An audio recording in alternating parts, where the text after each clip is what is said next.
Folks with hearts to help, brave souls willing to risk their lives for the sake of others, people who value community over individual.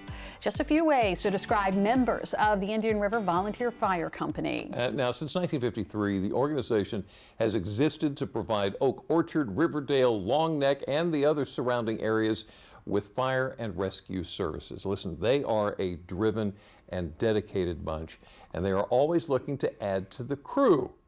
As we learned from Delmarva Life's Katie Zerilli, no matter what your role would be, you'll find the experience rewarding.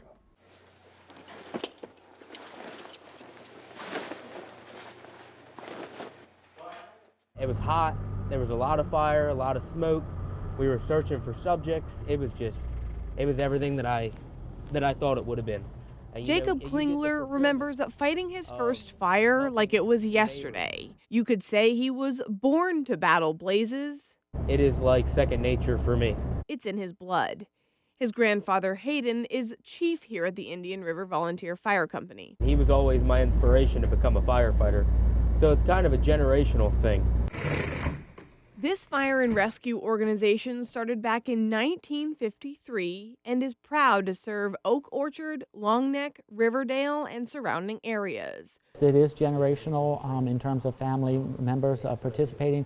President Patrick Miller says they've got a roster of about 115 members, 50 of whom are currently active, all committed to the company's cause. Basically assisting your fellow neighbor, assisting your community, seeing the evolution of the community change and the dynamics, but ultimately helping out in times of need.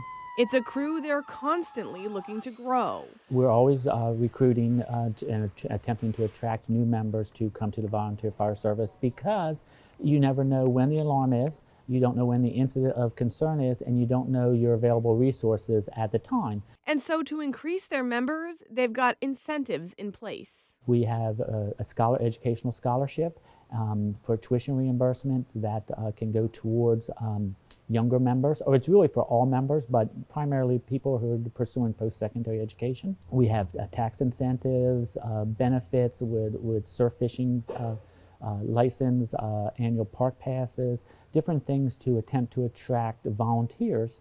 They have to fulfill a quota, and then they would be eligible for those benefits. And those are outweighed by other rewards. The feeling of serving your community and helping out is awesome. Helping your neighbor, helping out your community, it's awesome. All right, we're gonna see what it takes to get suited up here. Patrick's gonna hook me up, so what do I do here? When you come in, take your shoes off and get ready. You All right, can get shoes in. off. Take your shoes off. So I've never done this before, so I'm okay. pretty excited. Okay. So put your foot in the boots, right side, left side. Now grab your sides of your pants, and when you come up, pull your pants up. Pull them right up. So, and then you got a shoulder strap on the left side and a shoulder strap on the right side. And so now that they're up, you grab the two loops and pull down. So that pulls your... Pull down. These two? That tightens your bungees and your stuff up yeah. to hold your pants up. Then you can snap them on. Velcro and then latch. And then latch. Oh yeah, there's my latch. I got my latch here. Boom.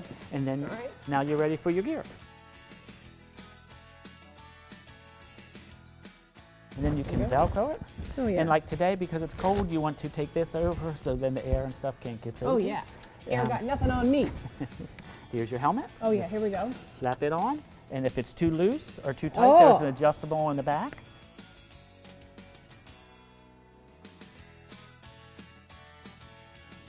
I could get used to this. Yeah. Helmet's a little heavy, huh? It's heavy, yes. All right, what do you think? Ready to go? Fired up!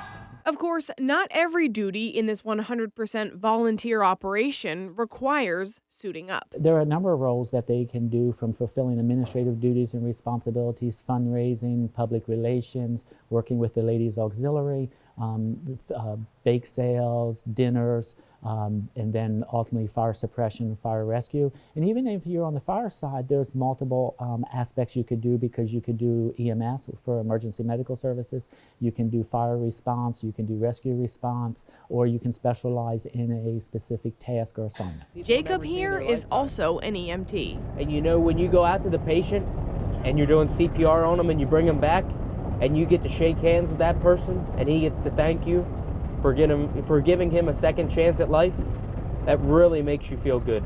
But nothing makes him feel better than following in his grandfather's footsteps.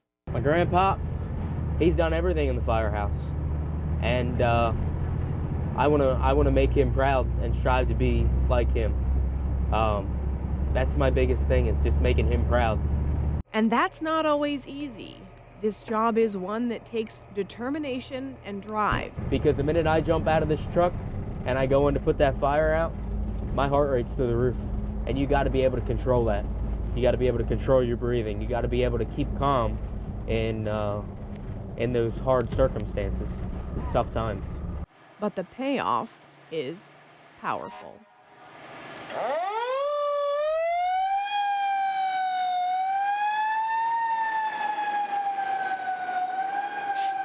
Listen, Indian River Volunteer Fire Company is open to anyone wanting to become a volunteer, and the younger the better. If you want to find out more, you'll find it at delmarvalife.com. You just kind of have a little special Just a little place bit. in your heart for those volunteers.